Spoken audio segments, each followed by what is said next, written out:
Praise the lord. ప్రభువైన యేసుక్రీస్తు నామంలో మీ అందరికీ ఉదయకాలపు శుభాలు తెలియజేయుచున్నాను. ఈరోజు దేవుడు మనకు అనుగ్రహిస్తున్న అతి శ్రేష్టమైన వాక్యము నిర్గమకాండము 20వ అధ్యాయము 24వ వచనాన్ని చదువుకుందాము. నేను నా నామమును జ్ఞాపకార్థముగా నుంచు ప్రతి స్థలములోను నీ యొద్దకు వచ్చి నిన్ను ఆశీర్వదించెదను.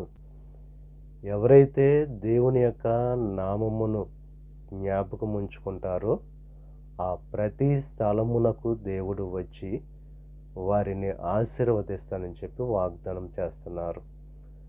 ఆయన నామము అన్ని నామముల కంటే పైనామము.